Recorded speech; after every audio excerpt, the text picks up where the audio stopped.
Ladies and gentlemen, this is Hank.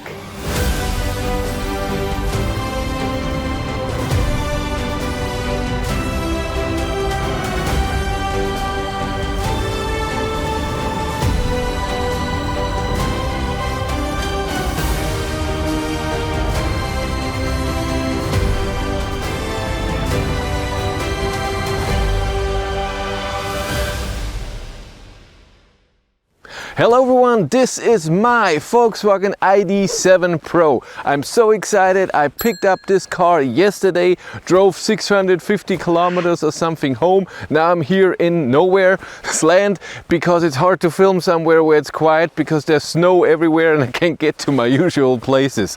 But I will tell you everything about this car. This car has the 82 kilowatt hour battery that we know from ID.4, 5 and ID.3 Pro S. 77 kilowatt hours can be used, but this car has the new motor APP 550 rear wheel drive. It has 210 kilowatt, 286 horsepower.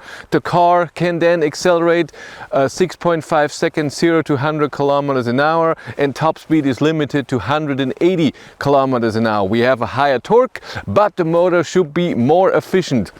The car overall is also has also a very good drag coefficient, so it slips through the air amazingly, and I think it's 0.23 if I'm correct. If not, I will put the number in here. And this car also has a lot new features that the old ID cars didn't have. This has the new infotainment system with the new hardware and ID software 4.0, and yesterday I could check out a lot of things that are new, that are customizable, things that you can change. And all of this is awesome. We're gonna go around the car. I will tell you everything that you need to know, and then we go inside and look inside what we have, and the driving test will be a different video.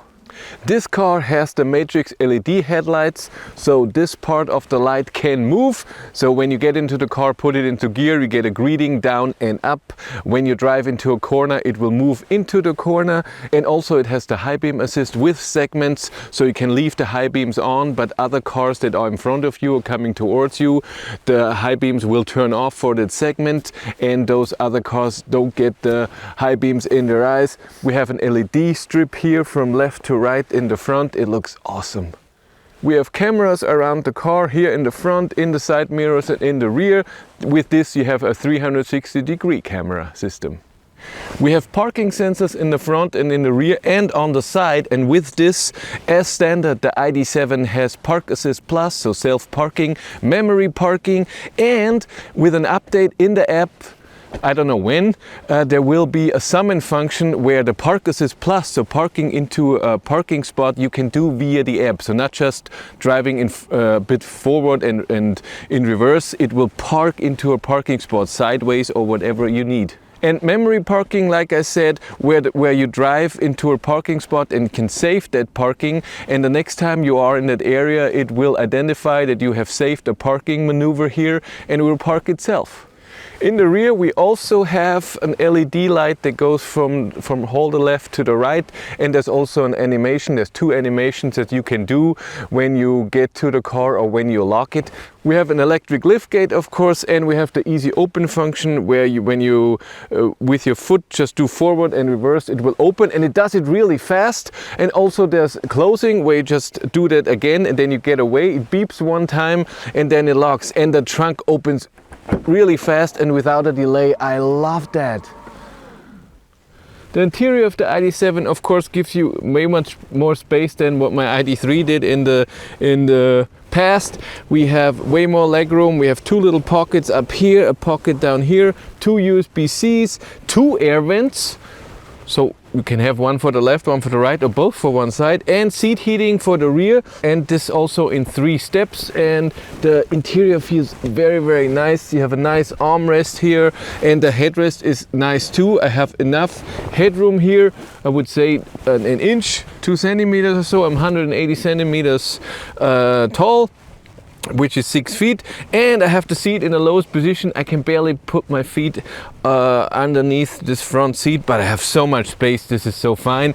I don't sit too upright, but also not very declined. It's fine, but I also never sit in the rear seat. And you can fold them with a button here or a button in the trunk where they just fall forward.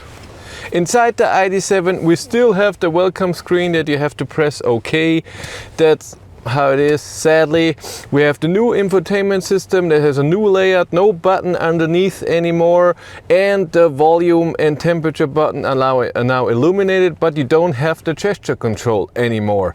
We have so many areas that you can customize. Of course, you can customize your layout here and put different things in here, but also down here at the climate is now always here. You always have your temperature and this climate button, and the seat heating and seat ventilation button always here, so you can always get into your seat here and get into the massage function, which is standard, I think. Yes, I don't know. Nah, take that back.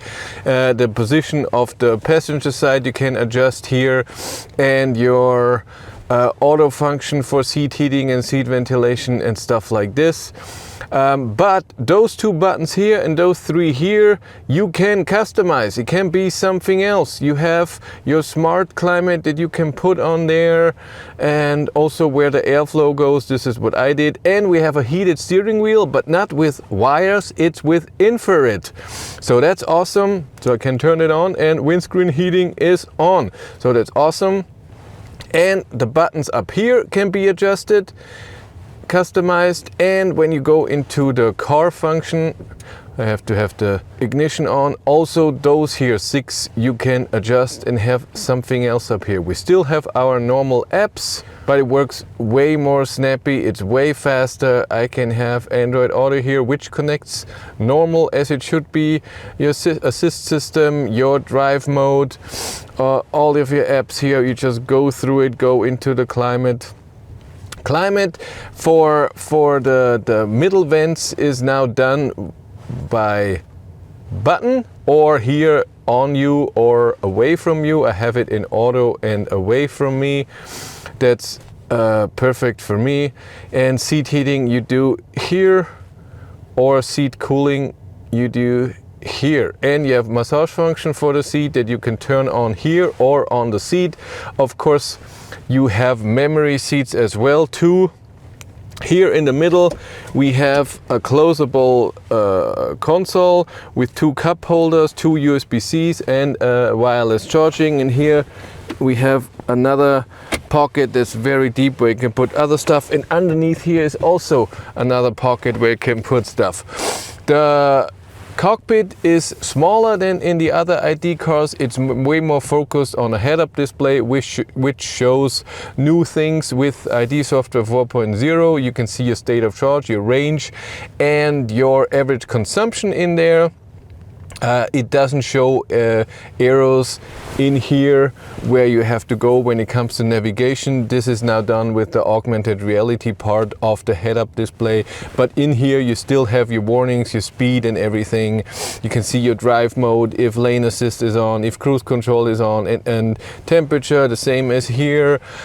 Since the gear change is now here on the right and not as it was before, wiping is now here on the left, and you have 2 auto functions, low sensitivity, high sensitivity, and on the side you have a light press button where it just wipes once, and when you press hard you then have spray. There's no wiper in the rear, and you have your normal high beam control that you always have. High beam assist is on when you're in auto and you turn the light to the front. Now turn the light on and everything is in dark mode. You of course can also be in bright mode, but nobody does that. And you have a favorite menu that I just revealed where you also have more things. It's 8 different things, and you can add and change this as well. So another customizable thing. In charging, we have our normal charge limit. It tells you your range, your state of charge and everything. But now we have an optimize button where you can start preheating the battery, so it's preconditioned for rapid charging, and it tells you even optimizing up to 74 kilowatt right now with the state of charge of 62%, and it needs 33 minutes to do that, so you can start it here. But you can also navigate to a charger. It will do that automatically, but of course only the 33 minutes before. And this number changes of course with your state of charge. Yesterday with a warm battery I arrived with 8% at a charger. It showed me 162 kilowatt. I plugged in, I got 180 right away, and at 30% I got 189 kilowatt. That's the highest I've ever seen on a Volkswagen ID car. That's awesome. And you still have plug and charge, battery care mode, where it automatically goes back to 80% once you charge to 100%. Bidirectional charging is of course included with ID software 4.0, but you still need to have the special charger at home, so this works. The layout of the buttons on the steering wheel is different. You have music underneath, so volume, and on the right side next and previous song. Then you have your cruise control and travel assist here with distance, set, resume, cancel and mode. And with mode you go through, do you want speed limiter, travel assist or adaptive cruise control. Automatically when you turn it on to set, I think it's always in travel assist, but I could be wrong. Maybe it remembers where you were the last time, because so far I've only used it with travel assist because the self-steering is amazing. It's not bugging me when I just touch it that I'm not steering. It holds it perfectly. It's really amazing with adaptive cruise control set to eco. It's very comfortable. On the highway I put it in comfort, so it accelerates a bit more. I love it a lot. On the right we have the view change of our head-up display. It can only be speed, or then with the view button you have the cruise control and average consumption, like I said, navigation and state of charge in there. We have the steering wheel heater button now on the steering wheel. We have 3 steps. Voice control, which now works internet based. It will, and you can do more. You can change the drive mode with it. If you can turn off lane assist, well, it doesn't turn it off, but it gets you in the assist menu. But this is now way faster than before. You just press assist and then you can turn off lane assist and the speed warning, because this is now in there as well. With new EU regulation, when you get a new car, speed warning has to be on. When you drive above the speed limit, it will beep at you. It's not horrible, but it's still annoying.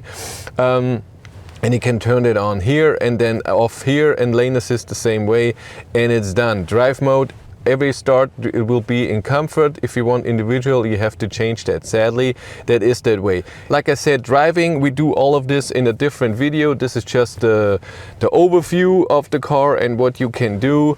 And of course you can change all of this, and you can use different, it doesn't have to, it can look like this, different things, small, big, and you can of course have different things in here. As it was before, just it looks awesome, and it feels awesome. It's very responsive. I like it a lot. But that's it for me. Thank you very much for watching. Have a great day and take care. Bye.